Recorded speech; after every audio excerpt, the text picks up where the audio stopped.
기술과 인터넷이 일상이 된 시대의 인간의 마음은 이전과 전혀 다른 환경 속에서 살아가고 있다. 아침에 눈을 뜨자마자 많은 사람들은 스마트폰 화면을 먼저 바라본다. 알람을 끄는 손길은 곧바로 메시지 알림, 뉴스 제목, 짧은 영상으로 이어진다. 아직 침대에서 몸을 일으키기도 전인데 눈과 귀는 이미 수많은 정보와 자극 속으로 들어가 있다. 이처럼 현대인의 하루는 기술과 인터넷으로 시작해 기술과 인터넷으로 마무리된다. 이러한 삶의 방식은 너무도 자연스러워서 대부분의 사람들은 그것이 자신의 마음에 어떤 영향을 미치는지 깊이 생각하지 않는다. 불교의 관점에서 보면 인간의 마음은 외부 대상과 접촉할 때 끊임없이 움직인다. 눈으로 보이는 것, 귀로 들리는 것, 생각으로 떠오르는 것에 따라 기쁨과 불안, 욕망과 분노가 일어난다. 과거에는 이러한 자극이 비교적 제한적이었다. 마을의 소문, 사람들의 말, 자연의 소리 정도가 주된 대상이었다.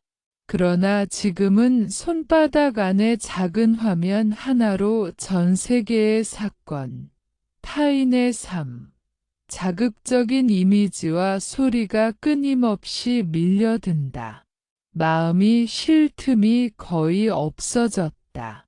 서울에 사는 많은 사람들처럼 김현우라는 30대 직장인도 이러한 환경 속에서 살고 있다.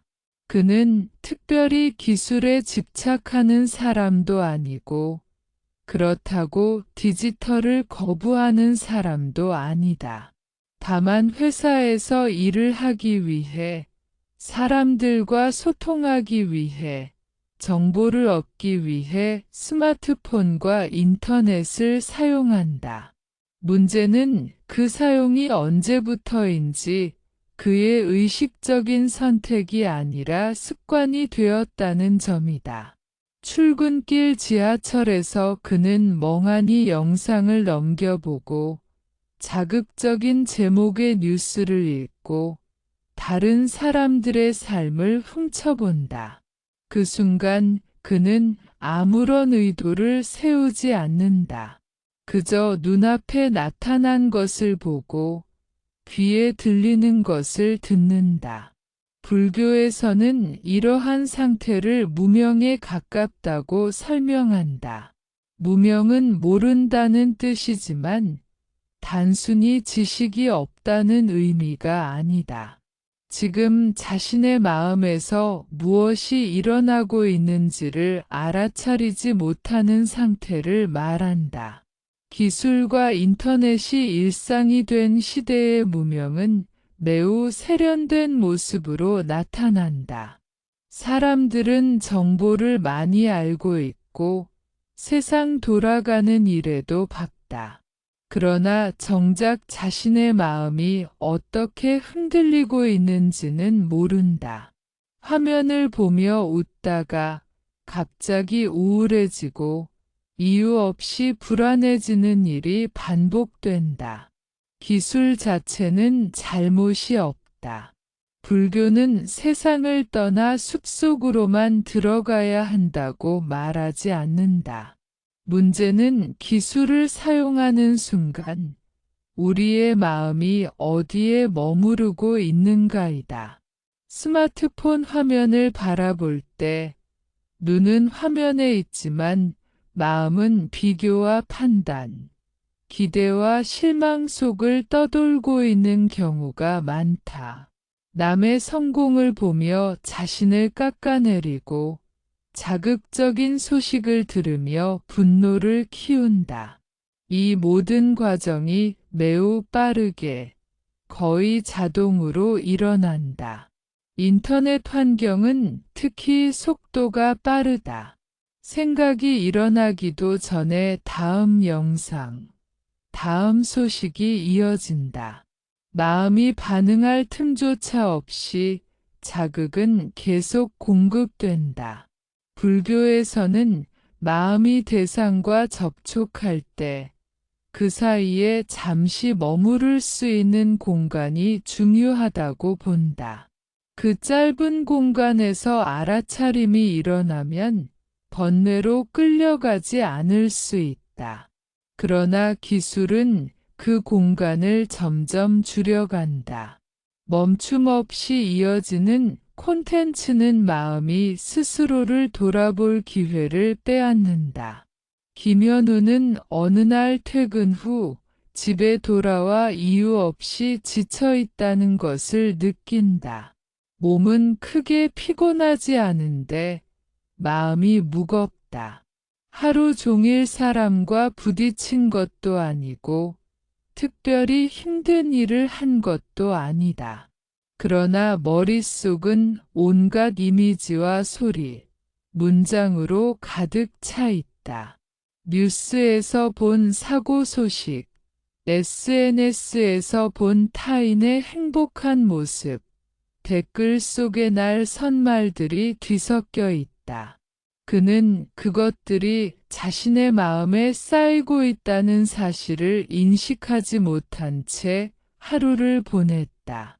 불교는 이런 상태를 마음이 흘러다니고 있다고 표현한다.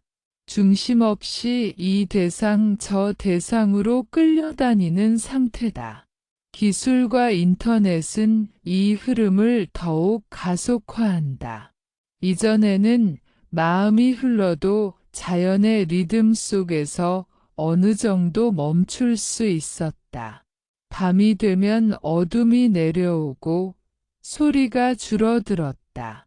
그러나 지금은 밤에도 밝은 화면과 소리가 마음을 붙잡는다.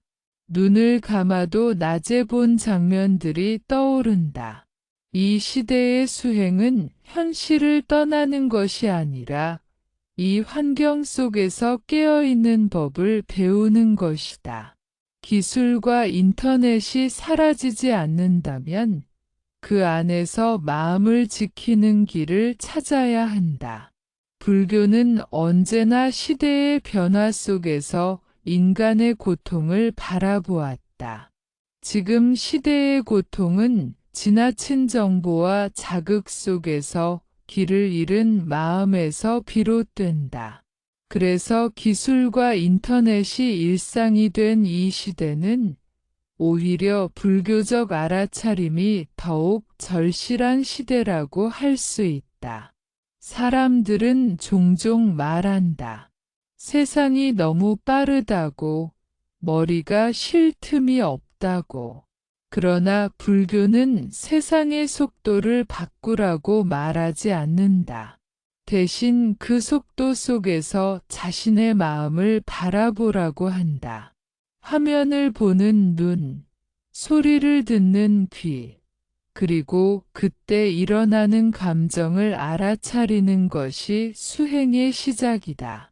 기술과 인터넷은 도망쳐야 할 적이 아니라 마음을 비추는 거울이 될 수도 있다.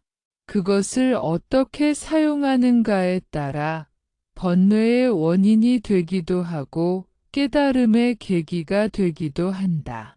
이제 우리는 기술과 함께 살아가는 인간이 되었다. 그렇다면 질문은 하나로 모아진다. 우리는 이 도구를 통해 더 흐트러질 것인가? 아니면 더 깨어 있을 것인가?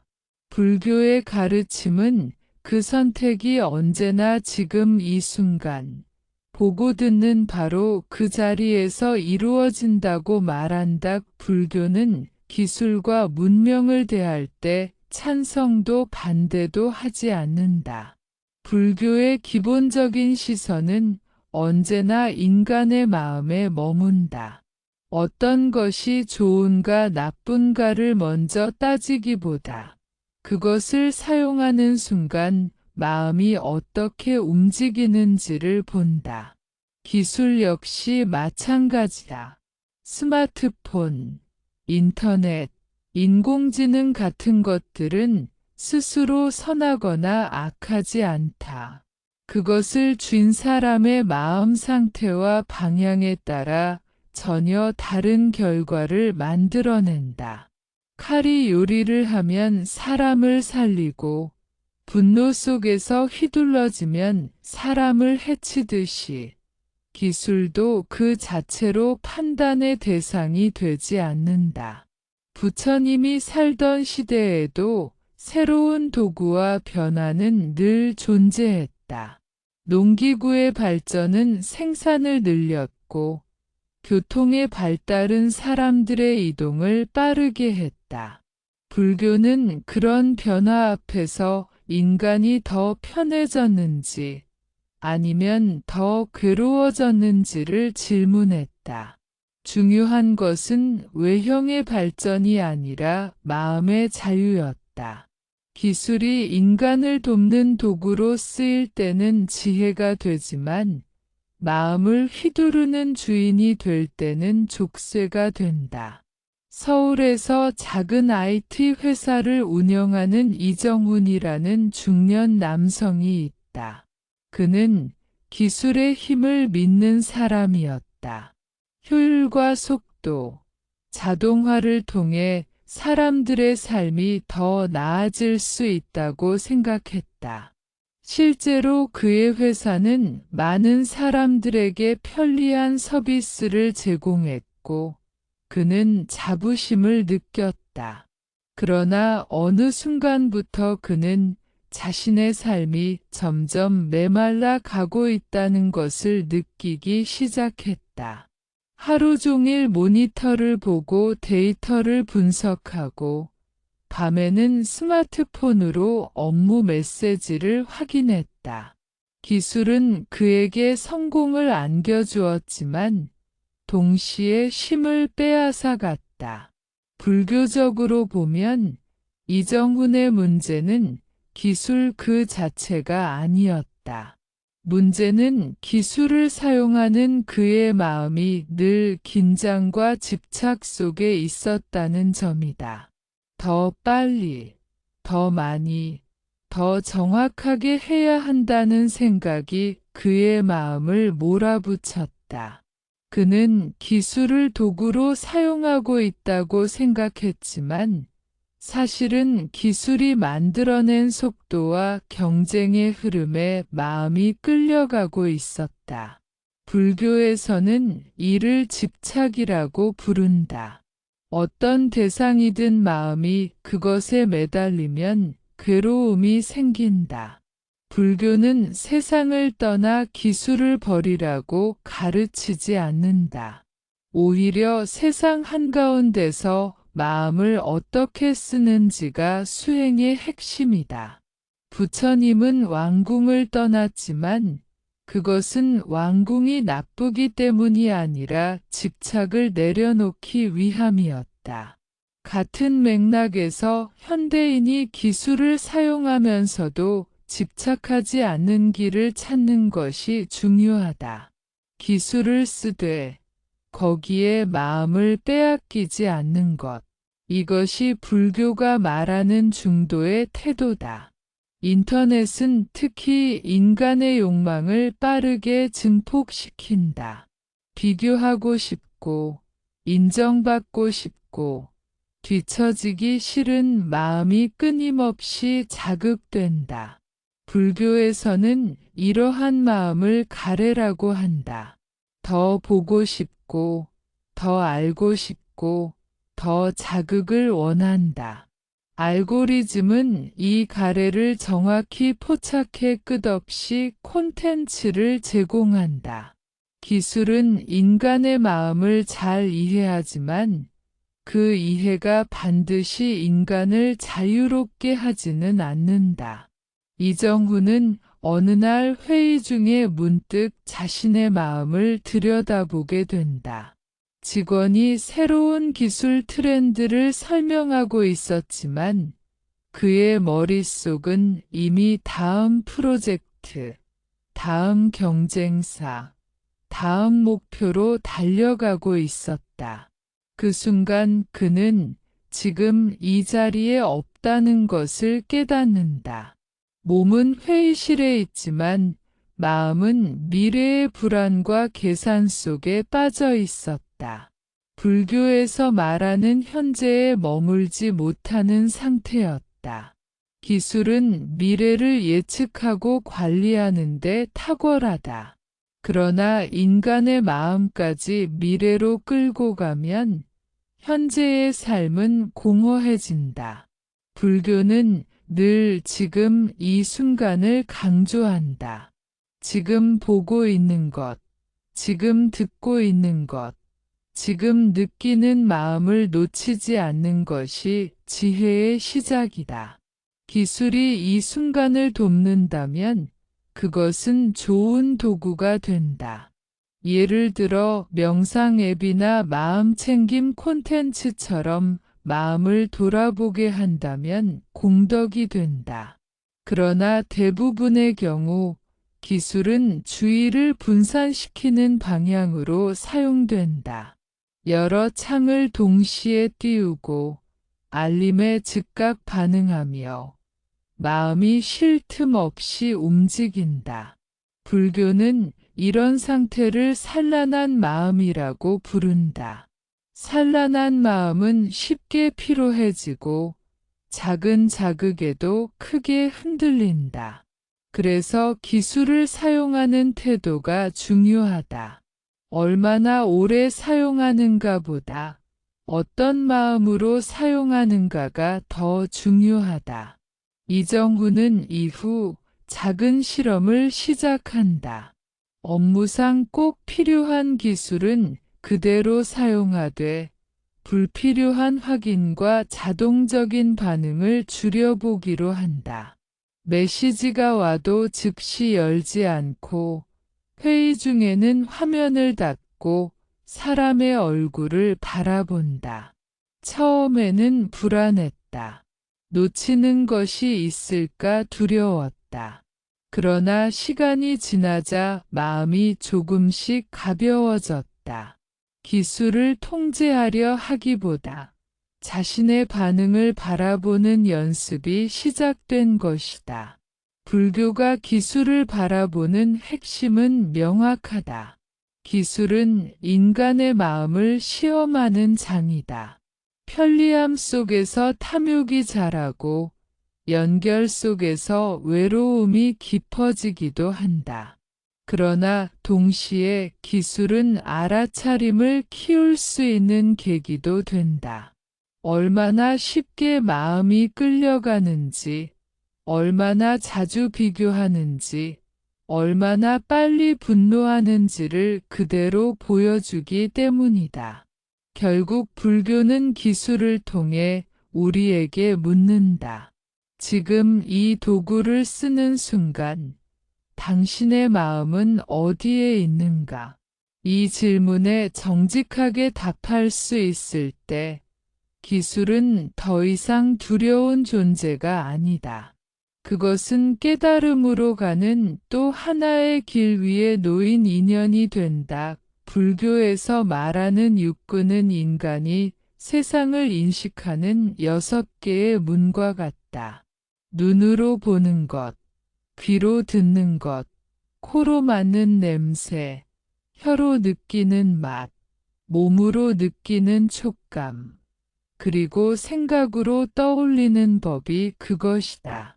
이 6가지 문을 통해 세상은 마음 안으로 들어온다. 그 중에서도 현대사회에서 가장 많이 사용되고 가장 쉽게 흔들리는 문은 눈과 귀다. 기술과 인터넷은 거의 전적으로 시각과 청각을 자극하는 방식으로 작동한다. 화면 속 이미지와 영상, 이어폰을 통해 흘러나오는 소리와 말들은 하루 종일 멈추지 않는다. 눈은 매우 빠르게 대상을 받아들인다. 한 장의 사진, 한 줄의 문장만으로도 마음은 즉각 반응한다. 귀 역시 마찬가지다. 누군가의 말투, 뉴스 앵커의 목소리, 영상 속 음악은 생각할 틈도 없이 감정을 흔든다. 불교에서는 이러한 즉각적인 반응이 반복될수록 마음이 대상에 끌려다닌다고 본다. 특히 눈과 귀는 의도하지 않아도 열려 있는 경우가 많다. 보고 싶지 않아도 보이고, 듣고 싶지 않아도 들린다. 이 점에서 안근과 이근은 다른 감각보다 더 쉽게 흔들린다. 현대의 기술은 이 두 감각을 최대한 활용하도록 설계되어 있다. 화면은 점점 더 선명해지고 색은 더 자극적으로 변한다. 소리는 더 또렷해지고 감정을 자극하는 방식으로 편집된다.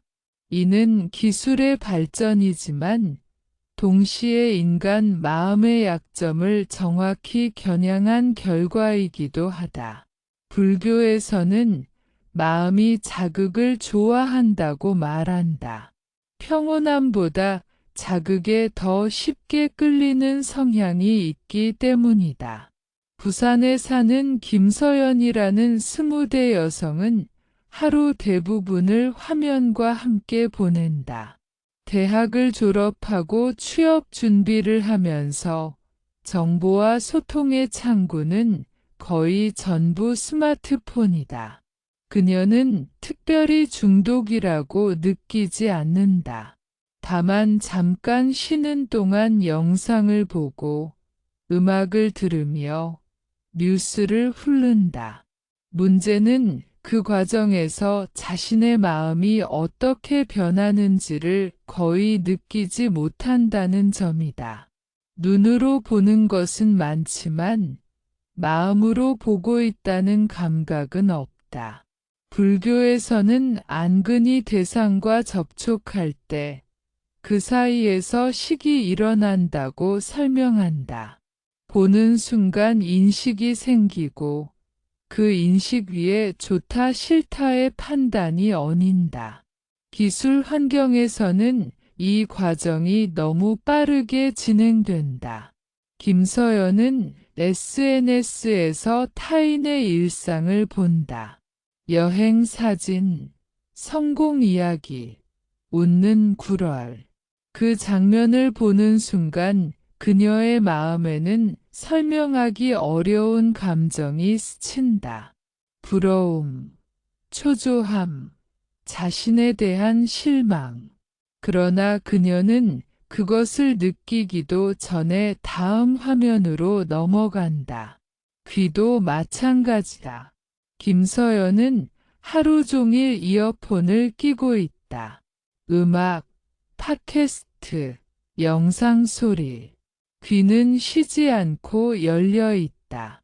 불교에서는 이근이 지나치게 자극되면 마음이 바깥으로만 향한다고 본다. 조용히 자신의 내면을 들여다볼 틈이 사라진다.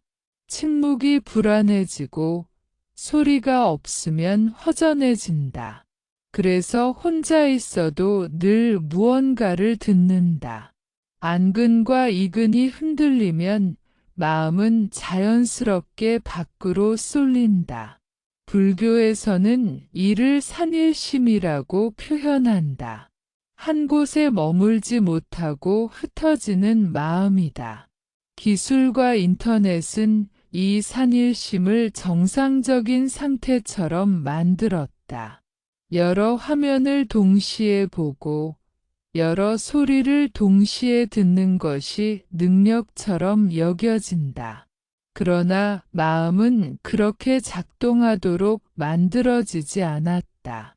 과도한 자극은 결국 피로와 공허함으로 돌아온다. 김서연은 어느 날 밤 잠자리에 누워도 쉽게 잠들지 못한다. 하루 종일 몸은 많이 움직이지 않았지만 마음은 쉬지 않았다. 눈을 감으면 낮에 본 영상들이 떠오르고 귀에는 여전히 소리가 맴돈다. 불교에서는 이런 상태를 업이 쌓인 상태라고 말한다. 업은 특별한 행동만이 아니라 반복된 습관적 반응도 포함한다. 보고 듣는 순간마다 알아차림 없이 반응하면 그 흔적이 마음에 남는다. 안근과 이근을 관리한다는 것은 눈을 감고 귀를 막는 것이 아니다. 불교는 감각을 억압하라고 가르치지 않는다. 대신 감각과 대상 사이에 깨어있는 마음을 두라고 한다. 보는 순간 이것을 보고 있음을 아는 것, 듣는 순간 이것을 듣고 있음을 아는 것, 이 단순한 알아차림이 번뇌로 흘러가는 것을 막아준다. 기술을 사용하는 동안에도 이 연습은 가능하다. 김서연은 어느 날부터 영상을 볼 때 자신의 호흡을 느끼기 시작한다. 소리를 들을 때 몸의 긴장을 알아차린다. 처음에는 어색했지만 점점 자신이 어떤 장면에서 마음이 흔들리는지 알게 된다. 자극적인 영상에서는 가슴이 답답해지고 비교하게 만드는 콘텐츠에서는 숨이 얕아진다. 이것을 알아차리는 순간 자동 반응이 느려진다. 불교에서 말하는 자유는 대상이 사라지는 상태가 아니다.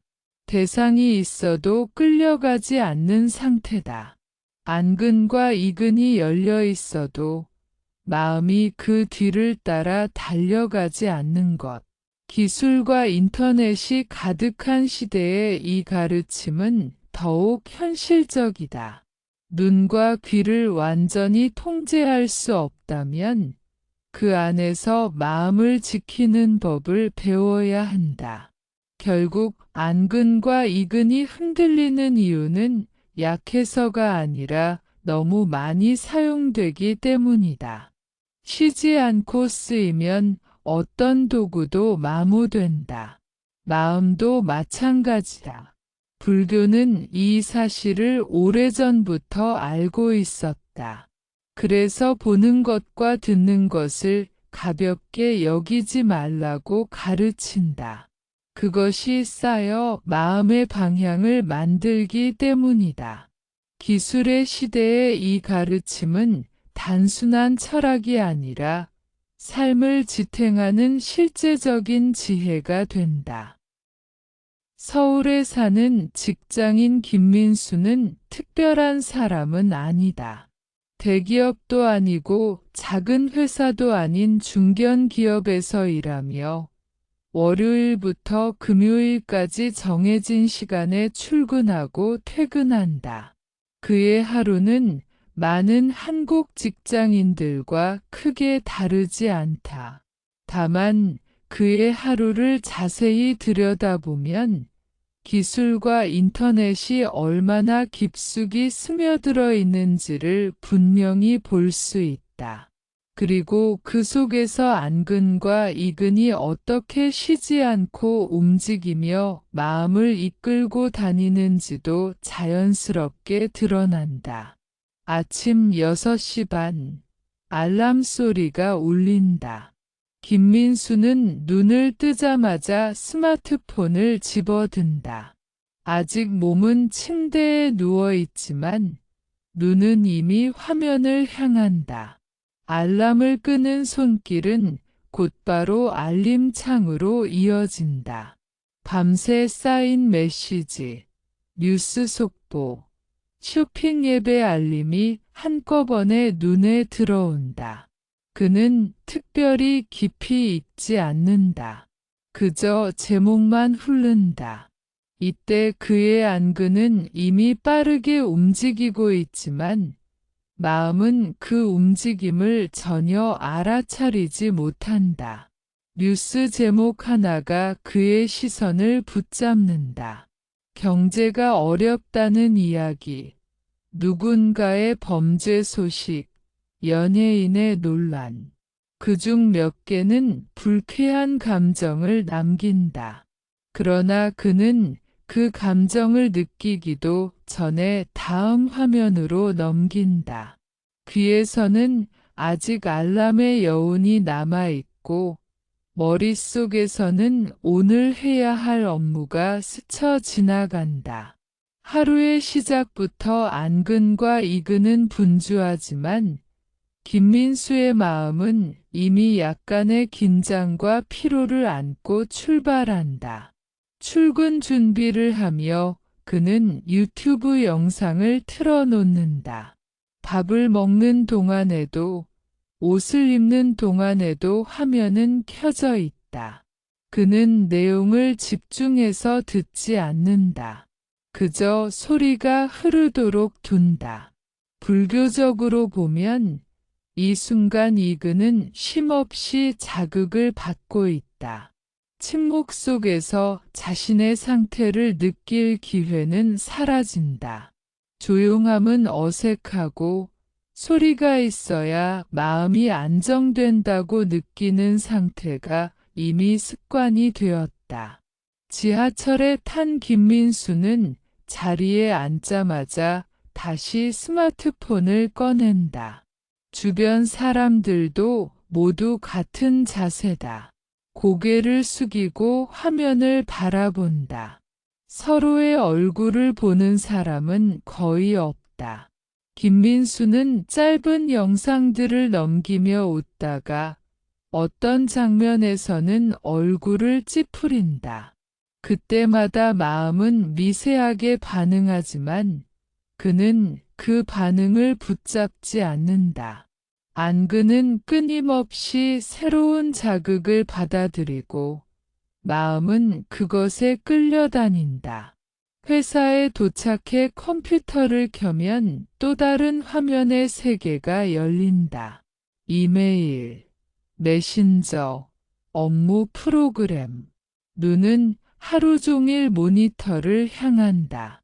회의 중에도 노트북 화면을 보며 동시에 다른 알림을 확인한다. 누군가 말하고 있지만 그의 귀는 절반만 그 말을 듣는다. 나머지는 알림 소리와 키보드 소리에 분산된다. 불교에서 말하는 집중된 마음과는 거리가 먼 상태다. 점심시간에도 상황은 크게 다르지 않다. 동료들과 밥을 먹으며 대화를 나누지만 식사가 끝나자마자 모두 스마트폰을 확인한다. 김민수도 예외가 아니다. 그는 방금까지 웃으며 이야기하던 사람보다 화면 속 소식에 더 많은 주의를 준다. 이때 안근은 다시 강하게 작동하고 이근은 주변의 소리를 흘려보낸다. 사람과 사람 사이의 연결은 점점 얕아진다. 오후가 되면 그는 이유 없이 피곤함을 느낀다. 몸은 책상에 앉아 있지만 마음은 이미 여러 번 밖으로 나갔다 돌아왔다. 불교에서는 마음이 대상에 따라 끌려다니면 에너지가 소모된다고 본다. 김민수는 그 원인을 모른 채 커피를 마신다. 카페인의 자극으로 잠시 정신이 또렷해지지만 그것은 근본적인 쉼이 아니다. 퇴근길에도 그는 이어폰을 낀다. 하루 종일 사람들과 말했지만 혼자 있는 시간이 되자 또 다른 소리를 채운다. 음악, 뉴스, 영상. 귀는 다시 열리고 마음은 또다시 바깥으로 향한다. 집에 도착했을 때 그는 하루를 어떻게 보냈는지 잘 기억하지 못한다. 많은 것을 보고 들었지만 깊이 남은 것은 거의 없다. 밤이 되면 김민수는 침대에 누워 스마트폰을 본다. 이제는 쉬어야 할 시간이라는 것을 알지만 화면을 끄기가 쉽지 않다. 눈은 피곤한데도 계속해서 새로운 것을 찾는다. 불교에서는 이를 가래의 흐름이라고 말한다. 더 보고 싶고, 더 알고 싶고, 멈추기 싫은 마음이다. 결국 그는 늦은 시간에 잠들고, 다음 날 아침 다시 같은 하루를 반복한다. 이 하루 속에서 김민수는 특별히 나쁜 일을 한 적도 없고, 의도적으로 누군가를 해친 적도 없다. 그러나 그의 안근과 이근은 하루 종일 관리되지 않은 채로 사용되었다. 보는 것과 듣는 것이 마음을 어디로 끌고 가는지 알아차리지 못한 채 습관대로 흘러갔다. 불교의 관점에서 보면 바로 이 지점에서 수행의 필요성이 생긴다. 문제는 기술이 아니라 그것을 사용하는 순간의 무의식적인 마음이다. 김민수의 하루는 많은 현대인의 하루와 다르지 않다. 그래서 이 이야기는 특별한 사례가 아니라 지금 이 시대를 살아가는 수많은 사람들의 모습이다. 안근과 이근이 어떻게 하루를 지배하는지 알아차리는 것. 바로 그 알아차림이 변화의 첫걸음이 된다. 김민수의 하루를 자세히 들여다보면 특별한 사건이나 큰 자극이 없었음에도 불구하고 마음이 지쳐 있다는 사실이 분명해진다. 이것은 많은 현대인이 겪는 현상이지만 대부분은 그 이유를 정확히 알지 못한다. 불교에서는 이런 상태가 어디에서 비롯되는지를 비교적 명확하게 설명한다. 그것은 자극 그 자체가 아니라 자극을 알아차리지 못한 채 반복해서 받아들이는 마음의 습관에서 비롯된다. 김민수는 하루 동안 수없이 많은 것을 보고 들었다.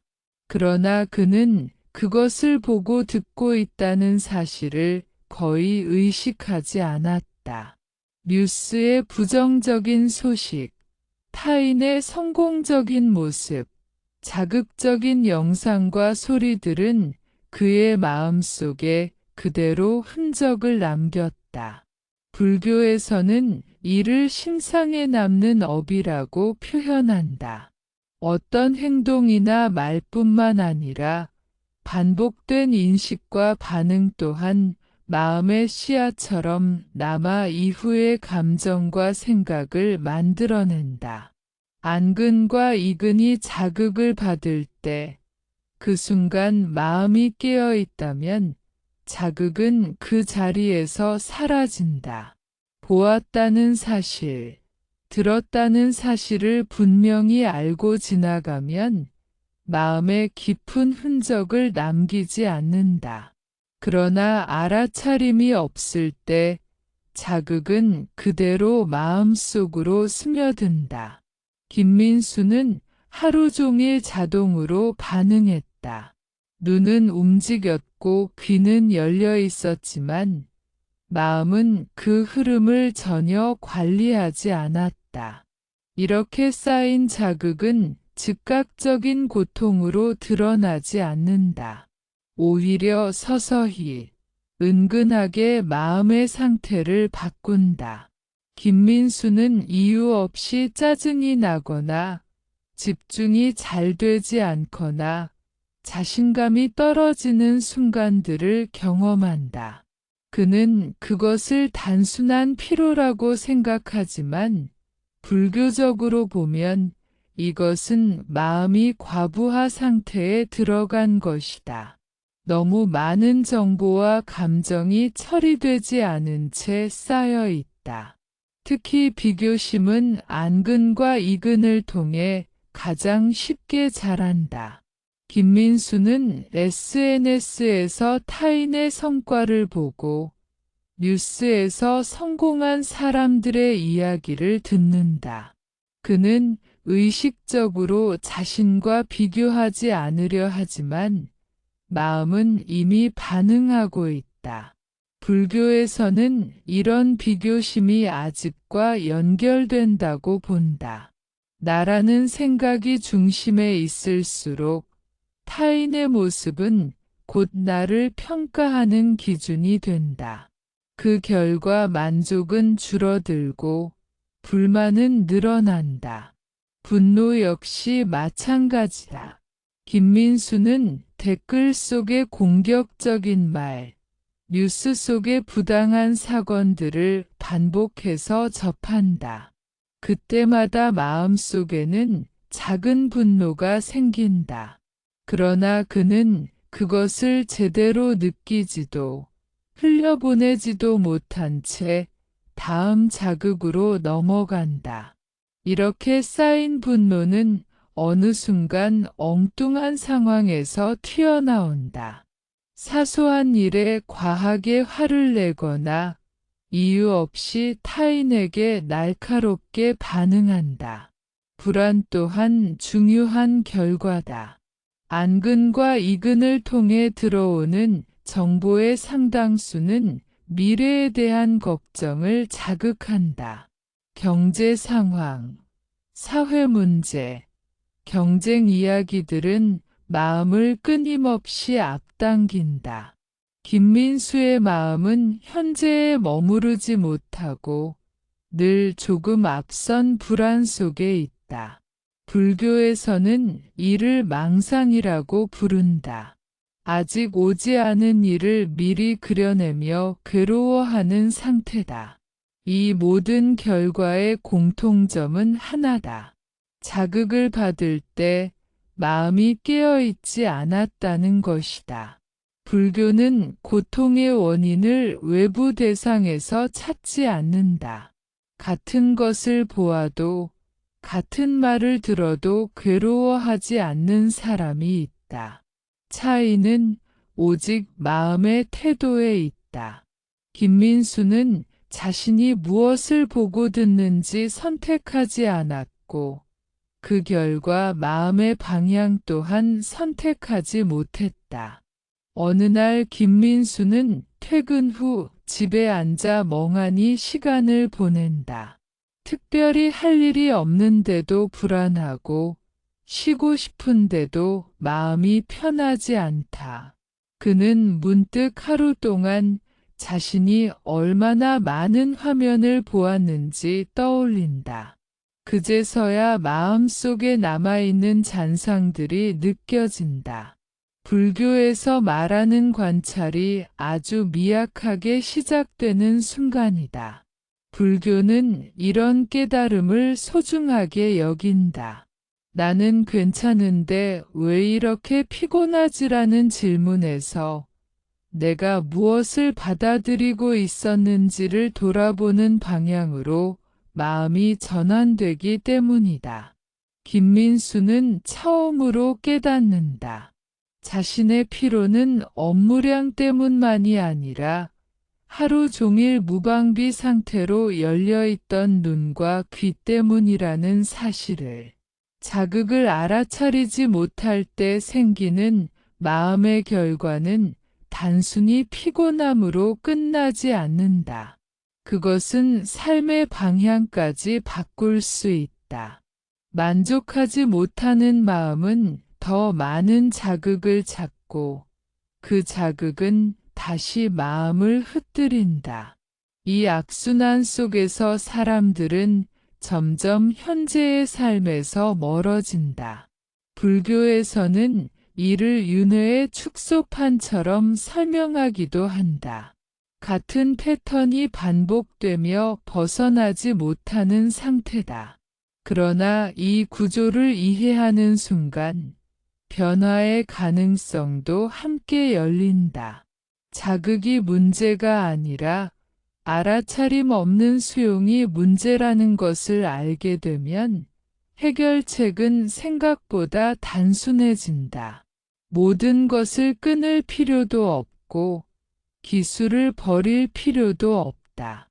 다만 보고 듣는 순간 마음을 함께 두는 연습이 필요하다. 김민수의 이야기는 여기서 중요한 전환점을 맞는다. 그는 아직 수행을 시작하지도 않았고 명상을 깊이 해본 적도 없다. 다만 자신의 상태를 있는 그대로 보기 시작했을 뿐이다. 불교에서는 이것만으로도 이미 길 위에 들어섰다고 말한다. 고통을 만들어내는 구조를 이해하는 것이 그 구조에서 벗어나는 첫걸음이기 때문이다. 불교에서 말하는 정념은 단순히 마음을 차분하게 만드는 기술이 아니다. 정념은 지금 이 순간 일어나고 있는 것을 그대로 아는 힘이다. 생각을 없애거나 감정을 억누르는 것이 아니라 생각이 일어나고 감정이 생기는 과정을 또렷이 바라보는 태도다. 그래서 정념은 특별한 장소나 시간에만 필요한 것이 아니라 삶의 모든 순간에 적용될 수 있다. 기술과 인터넷을 사용하는 순간 역시 정념이 가장 필요해지는 자리다. 많은 사람들은 정념을 명상 시간과 분리해서 생각한다. 조용한 곳에 앉아 눈을 감고 호흡을 바라보는 것만이 수행이라고 여긴다. 그러나 불교에서 정념은 앉아 있을 때만 존재하는 것이 아니다. 걷고 있을 때, 말하고 있을 때, 그리고 화면을 보고 소리를 들을 때도 정념은 작동할 수 있다. 오히려 기술을 사용할 때야말로 정념이 없다면 마음은 가장 쉽게 흘러가 버린다. 김민수는 자신이 왜 그렇게 피곤한지 이해하기 시작한 후 불교 서적에서 정념이라는 단어를 접하게 된다. 처음에는 막연하게 느껴진다. 바쁜 일상 속에서 어떻게 마음을 챙기라는 것인지 잘 와닿지 않는다. 그러나 그는 아주 작은 지점에서부터 시도해 보기로 한다. 스마트폰을 켜는 순간 지금 내가 무엇을 하려는지 스스로에게 묻는 것이다. 습관적으로 화면을 켜던 손길이 잠시 멈춘다. 정념은 거창한 결심이 아니라 이 멈춤에서 시작된다. 보고자 하는 의도가 있는지 아니면 단순히 지루함을 피하려는 것인지 알아차리는 것이다. 김민수는 이 질문 하나만으로도 자신의 행동이 많이 자동화되어 있다는 사실을 깨닫는다. 대부분의 경우 그는 명확한 목적 없이 화면을 켜고 있었다. 불교적으로 보면 이것이 바로 무명 속에서의 행동이다. 정념이 없는 기술 사용은 마음을 외부로 끌고 간다. 화면 속의 정보가 주인이 되고 마음은 그것을 따라 움직인다. 반대로 정념이 있는 기술 사용은 주도권이 마음에 있다. 무엇을 볼지, 얼마나 볼지, 언제 멈출지를 스스로 알고 선택한다. 불교에서는 이를 자각 있는 삶이라고 부른다. 대상에 끌려다니지 않고 대상과 거리를 유지한 채 관계를 맺는 상태다. 김민수는 영상을 보다가도 자신의 몸 상태를 느껴보는 연습을 한다. 화면을 보고 있을 때 호흡이 얕아지는지 어깨에 힘이 들어가는지 알아차린다. 예전에는 이런 신호를 무시했지만 이제는 그것이 마음의 상태를 알려주는 중요한 단서라는 것을 알게 된다. 불교에서는 몸과 마음이 분리되지 않는다고 본다. 마음의 흔들림은 언제나 몸에 먼저 나타난다. 정념은 판단하지 않는다. 보고 있는 것을 좋다 나쁘다로 나누기 전에 그냥 보고 있음을 안다. 김민수는 자극적인 뉴스를 보며 분노가 올라오는 것을 느낀다. 예전 같으면 그 분노에 휩쓸려 댓글을 읽고 더 많은 기사를 찾아봤을 것이다. 그러나 이제는 분노가 일어났다는 사실을 먼저 알아차린다. 그 순간 분노는 더 커지지 않고 서서히 가라앉는다. 기술과 인터넷은 정념을 방해하는 것처럼 보이지만 동시에 정념을 훈련하기에 매우 좋은 환경이기도 하다. 왜냐하면 자극이 분명하기 때문이다. 마음이 흔들리는 순간이 자주 오기 때문에 알아차림을 연습할 기회도 많다. 불교 수행자들은 오래전부터 일상 속에서 마음을 관찰해왔다. 현대인은 그 일상이 디지털 환경으로 바뀌었을 뿐이다. 정념은 속도를 늦춘다. 기술이 만들어낸 빠른 흐름 속에서 정념은 그 흐름에 휩쓸리지 않도록 잠시 숨을 고르게 한다. 김민수는 알림이 울릴 때 즉시 반응하지 않고 한 호흡을 먼저 한다. 그 짧은 순간에 그는 선택권을 되찾는다. 지금 이 알림이 정말 필요한지 아니면 나중에 봐도 되는지를 판단할 여유가 생긴다. 불교에서는 이 한 호흡의 힘을 매우 크게 본다. 호흡은 늘 현재에 있다. 과거의 호흡도, 미래의 호흡도 없다. 그래서 호흡을 알아차리는 것은 곧 현재로 돌아오는 길이다. 기술 사용 중에도 호흡을 느낄 수 있다면 마음은 완전히 화면 속으로 빠져들지 않는다. 이것이 정념이 기술과 만나는 지점이다. 김민수는 점차 변화를 느낀다. 사용 시간 자체가 크게 줄어들지 않아도 피로감은 이전보다 적다. 이유는 간단하다. 마음이 덜 끌려다니기 때문이다. 정념은 자극을 차단하지 않지만 자극이 마음을 지배하지 못하게 한다. 불교에서는 이것을 자유라고 부른다. 조건 속에 있으면서도 조건에 매이지 않는 상태다. 정념이 깊어질수록 김민수는 기술을 사용하는 자신의 의도를 더 분명히 보게 된다. 정보를 얻기 위해 볼 때와 감정을 회피하기 위해 볼 때의 차이를 느낀다. 후자의 경우 마음은 더욱 불안해진다는 것도 알게 된다. 이 알아차림은 자연스럽게 선택을 바꾼다. 억지로 참지 않아도 필요 없는 자극에서 조금씩 멀어진다. 불교는 언제나 지혜와 자비가 함께 가야 한다고 말한다. 정념 역시 자신을 몰아붙이는 도구가 아니다. 김민수는 때때로 또다시 습관적으로 화면에 빠져든다. 그때 그는 스스로를 비난하지 않는다. 다만 알아차리고 다시 돌아온다. 이 태도가 중요하다.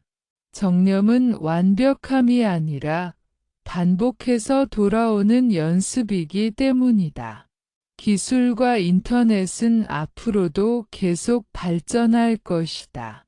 자극은 더 정교해지고 더 강해질 가능성이 크다.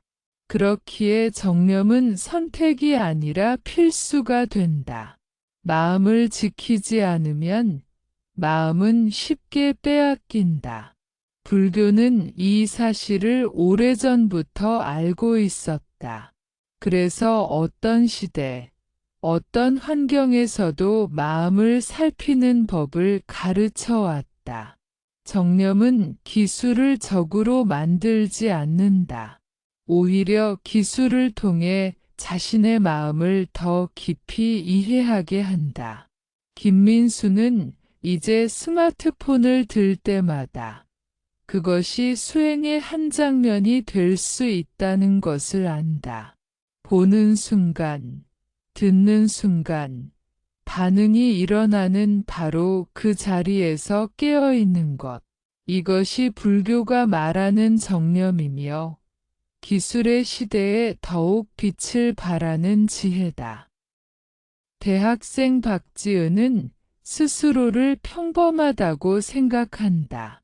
서울의 한 대학에서 수업을 듣고 과제를 하고 친구들과 메시지를 주고받으며 하루를 보낸다.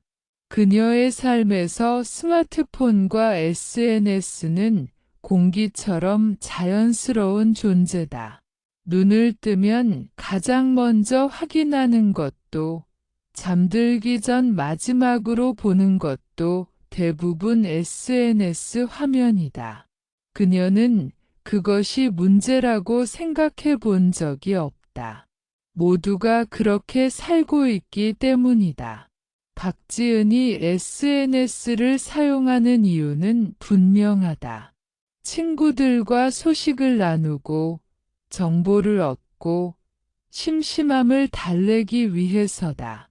그러나 시간이 지날수록 그녀는 자신의 감정이 SNS 사용 전과 후에 다르게 변한다는 것을 어렴풋이 느낀다.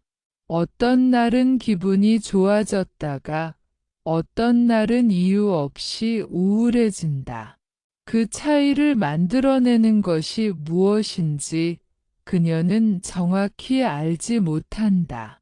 어느 날 박지은은 동기 민정의 게시물을 본다.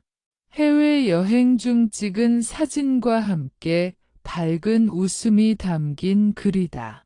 사진을 보는 순간 박지은의 마음에는 짧은 기쁨과 함께 알 수 없는 씁쓸함이 스친다. 그녀는 그 감정을 깊이 들여다보지 않는다.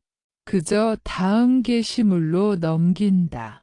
그러나 그 짧은 순간의 비교는 마음에 작은 흔적을 남긴다. 불교에서는 이런 흔적이 쌓여 마음의 방향을 만든다고 말한다. 박지은은 하루에도 수십 번 SNS를 열고 닫는다. 그때마다 눈은 수많은 이미지를 받아들이고 귀는 영상 속 소리를 듣는다. 그러나 그녀의 마음은 그 자극을 하나하나 소화하지 못한다. 기쁨과 부러움, 질투와 공허함이 뒤섞인 상태로 남는다. 밤이 되면 그녀는 이유 없이 자신이 뒤처진 것 같은 느낌에 사로잡힌다. 불교에서는 이런 상태를 마음이 바깥 기준에 묶여있는 상태라고 본다. 나의 가치가 내가 무엇을 느끼고 어떤 삶을 사는지가 아니라 남들과 비교한 위치에 의해 결정되는 것이다. SNS는 이 비교를 매우 빠르고 쉽게 만든다. 박지은은 의식적으로 비교하지 않으려 하지만 안그는 이미 비교의 재료를 받아들이고 있다. 어느 날 박지은은 학교에서 우연히 마음챙김 강연을 듣게 된다. 불교 용어가 낯설지만 강연에서 말하는 내용은 그녀의 경험과 묘하게 맞닿아 있다. 보고 듣는 순간 마음이 어떻게 흔들리는지 알아차리는 것이 중요하다는 말이 특히 마음에 남는다. 그녀는 정념이라는 단어를 처음으로 진지하게 받아들인다. 그날 이후 박지은은 SNS를 끊겠다고 결심하지 않는다. 대신 사용하는 방식을 조금 바꿔보기로 한다. 앱을 열기 전에 잠시 숨을 고르고 지금 무엇을 보려는지 스스로에게 묻는다. 이 작은 멈춤은 생각보다 큰 변화를 가져온다. 무의식적으로 열던 횟수가 줄어들고 볼 때도 이전보다 천천히 보게 된다. 박지은은 게시물을 보며 자신의 몸 반응을 느끼기 시작한다. 어떤 사진을 볼 때 가슴이 답답해지는지, 어떤 글을 읽을 때 어깨가 굳는지 알아차린다. 불교에서는 이런 몸의 반응을 마음의 신호로 본다. 감정은 생각보다 먼저 몸에 나타난다. 이 신호를 알아차리면 마음이 깊이 끌려가기 전에 멈출 수 있다. 어느 날 그녀는 또다시 민정의 여행 사진을 본다. 이번에는 이전과 다르다. 부러움이 올라오는 것을 분명히 느낀다. 예전 같으면 그 감정을 밀어내거나 더 많은 게시물을 보며 잊으려 했을 것이다. 그러나 이번에는 부러움이 있다는 사실을 그대로 인정한다. 부러워하고 있구나 하고 마음속으로 말해본다. 그 순간 감정은 더 커지지 않고 서서히 잦아든다. 정념은 감정을 없애지 않는다. 다만 감정과 자신을 동일시하지 않게 한다. 박지은은 이 차이를 분명히 느낀다. 부러움이 있다는 것과 내가 부족한 사람이라는 생각은 다르다는 것을 깨닫는다. 불교에서는 이것을 지혜의 시작이라고 말한다. 감정은 일어나고 사라지는 현상일 뿐, 나 자체가 아니라는 이해다. 시간이 지나면서 박지은의 SNS 사용은 점점 가벼워진다. 여전히 친구들의 소식을 보고 웃기도 하지만 예전처럼 깊이 흔들리지는 않는다. 어떤 날은 아예 앱을 열지 않아도 괜찮다. 중요한 것은 억지로 참는 것이 아니라 필요성을 스스로 느끼지 않게 되었다는 점이다. 마음이 채워지면 과도한 자극을 찾지 않는다. 박지은은 이전보다 혼자 있는 시간이 편안해졌다고 느낀다. 소리가 없는 시간, 화면이 없는 시간에도 불안하지 않다. 불교에서는 이것을 마음이 안으로 돌아온 상태라고 표현한다. 바깥 자극 없이도 스스로를 지탱할 수 있는 힘이 생긴 것이다. 그녀의 삶이 극적으로 변한 것은 아니다. 여전히 과제에 스트레스를 받고 진로에 대한 고민도 있다. 그러나 그 고민을 대하는 태도는 달라졌다. SNS를 통해 감정을 회피하지 않고 있는 그대로 느끼며 지나갈 수 있게 되었다. 이것은 불교에서 말하는 고통을 없애는 길이 아니라 고통과 함께 지혜롭게 사는 길에 가깝다. 박지은의 이야기는 특별한 수행자의 사례가 아니다. 오히려 지금 이 시대를 살아가는 많은 젊은이들의 모습이다. 그녀가 한 것은 단 하나, 보고 듣는 순간을 알아차리기 시작한 것뿐이다. 그러나 그 작은 변화는 마음의 방향을 바꾸기에 충분했다. 불교는 늘 이렇게 말한다. 거창한 결심보다 지금 이 순간을 분명히 보는 것이 더 중요하다고. 육근을 관리한다는 말을 들으면 많은 사람들은 먼저 줄이고 끊어야 한다고 생각한다. 스마트폰을 멀리해야 하고 인터넷을 끊어야 하며 자극적인 콘텐츠를 보지 말아야 한다는 식이다. 그러나 불교의 가르침은 그렇게 단순하지 않다. 불교는 억압을 수행으로 보지 않는다. 오히려 억압은 또 다른 집착을 만들어낸다고 본다. 진정한 관리는 끊는 것이 아니라 선택하는 데 있다. 무엇을 받아들이고 무엇을 내려놓을지를 스스로 아는 힘을 기르는 것이다. 선택은 의식에서 나온다. 무의식적인 사용에는 선택이 없다. 손이 먼저 움직이고 눈이 먼저 반응한다. 이때 마음은 늘 한 발 늦다. 육근이 관리되지 않는 상태란 감각이 주인이 되고 마음이 따라다니는 상태다. 반대로 육근이 관리되는 상태는 마음이 주인이 되어 감각을 안내하는 상태다. 불교에서 말하는 주객전도는 바로 이 차이를 가리킨다. 김민수는 정념을 연습하면서 점점 분명해진 한 가지 사실을 깨닫는다. 자신은 기술을 많이 사용해서 괴로운 것이 아니라 아무 선택 없이 사용해서 괴로웠다는 사실이다. 업무상 필요한 정보 검색과 의미 없이 넘기는 영상은 전혀 다른 경험을 만든다. 전자는 피로가 적고 후자는 마음을 비운다. 그는 이 차이를 몸으로 느끼기 시작한다. 선택은 거창한 기준을 요구하지 않는다. 이 콘텐츠가 나에게 지금 도움이 되는가라는 단순한 질문이면 충분하다. 도움이 된다는 것은 유익한 정보만을 의미하지 않는다. 쉬어도 괜찮은가?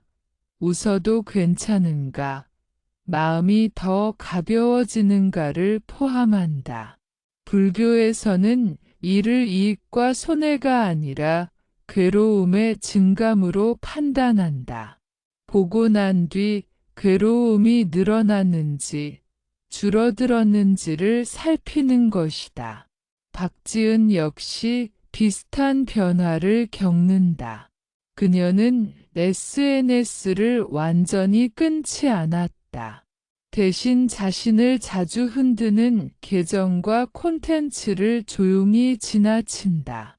좋아요를 누르지 않아도 괜찮고 모두를 다 보지 않아도 괜찮다는 것을 허락한다.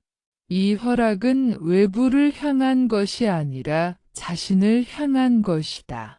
불교에서 자비는 타인에게만 향하지 않는다. 자신에게도 향해야 한다. 육근을 관리한다는 것은 감각을 죄악시하지 않는다는 뜻이기도 하다. 보는 것, 듣는 것, 느끼는 것은 인간으로 태어난 자연스러운 조건이다. 불교는 감각을 부정하지 않는다. 다만 감각에 끌려가 마음의 중심을 잃지 말라고 가르친다. 꽃을 보고 아름답다고 느끼는 것은 괜찮다. 그 아름다움에 집착해 괴로워질 때 문제가 된다. 기술도 마찬가지다. 선택은 반복될수록 힘이 된다. 처음에는 사소한 선택처럼 보이지만 그것이 쌓이면 삶의 방향을 바꾼다. 김민수는 아침에 눈을 뜨자마자 뉴스를 확인하는 대신 잠시 창밖의 빛을 본다. 그 선택 하나가 하루의 리듬을 바꾼다. 마음이 덜 급해지고 몸의 긴장이 줄어든다. 그는 이 변화를 통해 선택의 힘을 실감한다. 불교에서는 이런 변화를 계율의 정신과 연결해 설명한다. 계율은 금지가 아니라 보호다. 무엇을 하지 말라는 규칙이 아니라 마음을 지키기 위한 울타리다. 현대인에게 육근 관리란 스스로에게 맞는 울타리를 세우는 일이다. 모두에게 같은 규칙이 적용될 필요는 없다. 중요한 것은 스스로의 마음을 잘 아는 것이다. 기술과 인터넷은 계속해서 새로운 것을 제시한다. 선택하지 않으면 자동으로 흘러가게 되어 있다. 그래서 선택은 한 번으로 끝나지 않는다. 매 순간 새롭게 일어난다. 불교는 이를 순간순간의 수행이라고 부른다. 과거에 잘 선택했다고 해서 지금도 자동으로 잘 되는 것은 아니다. 그래서 깨어있음이 필요하다. 육근을 관리하는 삶은 단조로운 삶이 아니다. 오히려 더 풍부해질 수 있다. 불필요한 자극이 줄어들면 작은 경험이 더 선명해진다. 박지은은 이전에는 놓쳤던 친구의 표정, 계절의 변화, 자신의 미묘한 감정을 더 잘 느낀다. 감각을 줄인 것이 아니라 감각의 질이 달라진 것이다. 불교에서 말하는 중도는 극단을 피하는 길이다. 기술을 무조건 찬양하지도 무조건 배척하지도 않는다. 선택할 수 있는 지혜를 기르는 것이 중도의 실천이다. 육근을 관리한다는 것은 이 지혜를 감각의 영역까지 확장하는 일이다. 보고 듣는 모든 순간이 삶의 방향을 만드는 선택이 된다. 결국 육근 관리의 핵심은 자신과의 신뢰다. 스스로의 마음을 믿고 스스로의 선택을 존중하는 것. 억지로 막지 않아도 필요 없음을 알게 되면 자연스럽게 멀어진다. 불교는 늘 이렇게 말해왔다. 놓으려 애쓰지 말고 알면 놓아진다고. 기술의 시대에도 이 가르침은 그대로 유효하다. 일상에서 정념적으로 기술을 사용한다는 것은 특별한 규칙을 외우거나 엄격한 계획을 세우는 것을 의미하지 않는다. 그것은 아주 사소한 순간들에서 마음을 함께 두는 연습에 가깝다. 스마트폰을 집어드는 손의 감각, 화면이 켜질 때 눈의 긴장, 소리가 들려올 때 귀와 마음의 반응을 알아차리는 것이다. 이런 알아차림은 생활을 불편하게 만들지 않는다. 오히려 삶의 밀도를 낮추고 마음의 여유를 되돌려준다. 김민수는 아침 출근길 지하철에서 작은 실천을 시작한다. 예전처럼 자동으로 영상을 재생하지 않고 잠시 주변을 느껴본다. 손잡이를 잡은 손의 온기, 열차의 미세한 흔들림, 사람들의 숨소리. 불교에서 말하는 정념은 이런 감각을 통해 현재로 돌아오는 힘이다. 화면을 보지 않는다고 해서 시간을 낭비하는 것이 아니라 오히려 자신의 상태를 회복하는 시간이 된다. 뉴스를 소비할 때도 정념은 큰 역할을 한다. 김민수는 기사를 열기 전 제목을 보고 스스로에게 묻는다. 이 뉴스를 지금 꼭 알아야 하는가? 읽은 뒤 마음이 더 불안해질 가능성은 없는가? 이런 질문은 뉴스를 통제하기 위한 것이 아니라 자신의 마음을 보호하기 위한 것이다. 불교에서는 외부 세계보다 마음의 안정을 더 중요하게 여긴다. 세상의 모든 일을 다 아는 것이 지혜가 아니라 알아야 할 것과 흘려보낼 것을 구분하는 것이 지혜다. 댓글을 읽을 때 정념은 더욱 필요하다. 댓글은 타인의 감정이 농축된 공간이다. 분노, 비난, 조롱이 쉽게 전염된다. 김민수는 댓글을 읽다가 몸이 굳어지는 순간을 느낀다. 예전에는 그 감정을 따라 더 많은 댓글을 읽었지만 이제는 그 불편함을 신호로 받아들인다.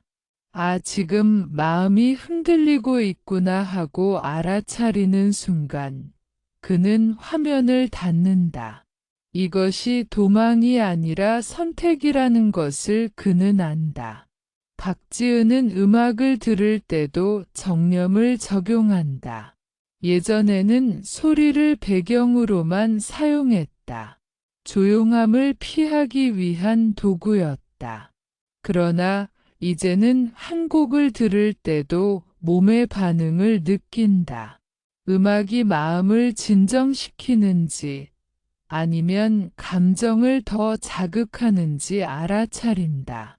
불교에서는 소리도 하나의 대상일 뿐이라고 본다.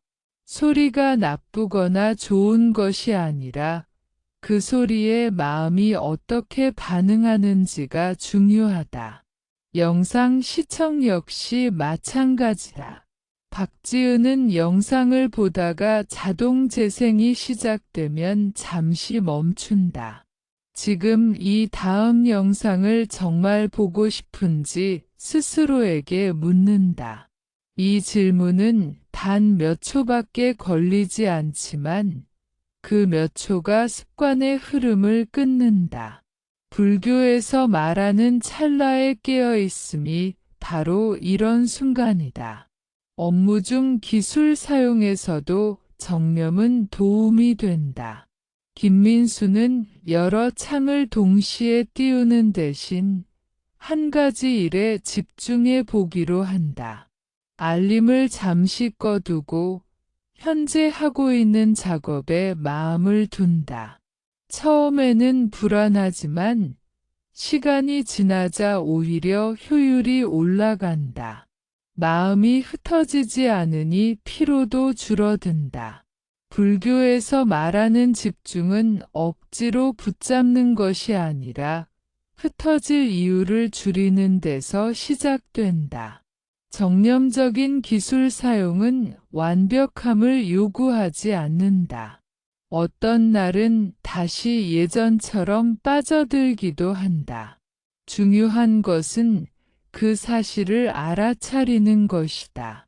박지은은 밤늦게 SNS를 오래 보고 난 뒤 자신을 탓하지 않는다. 대신 지금 피곤하구나, 많이 흔들렸구나 하고 인정한다. 이 태도는 마음을 더 단단하게 만든다. 불교에서는 자기 비난이 또 다른 번뇌라고 말한다. 일상에서 정념을 유지하는 가장 중요한 요소는 친절함이다. 자신에게 친절해야 한다. 기술을 줄이지 못했다고 해서 실패한 것이 아니다. 알아차림이 있었다면 이미 충분하다. 김민수는 이 사실을 받아들이면서 마음이 훨씬 가벼워진다. 수행은 잘하고 못하고의 문제가 아니라 돌아오는 연습이라는 것을 체감한다. 기술과 인터넷은 앞으로도 삶의 일부로 남을 것이다. 그래서 일상 속 작은 실천이 중요하다. 잠들기 전 마지막으로 화면을 보는 대신 하루 동안 몸과 마음이 어땠는지 느껴보는 것. 아침에 눈을 뜨자마자 알림을 확인하는 대신 한번 깊게 숨을 쉬는 것. 이런 작은 선택들이 쌓여 삶의 방향을 바꾼다. 불교는 늘 이렇게 말한다. 큰 깨달음은 특별한 곳에서 오지 않는다. 밥을 먹을 때, 걷을 때, 보고 들을 때 온다. 기술의 시대에도 이 가르침은 변하지 않는다. 오히려 더 많은 연습의 기회가 주어졌을 뿐이다. 화면을 보는 순간, 소리를 듣는 순간, 마음이 어디로 가는지 알아차리는 것. 이것이 일상에서 실천하는 정념적 기술 사용이며, 현대인이 현실 속에서 수행할 수 있는 가장 구체적인 길이다.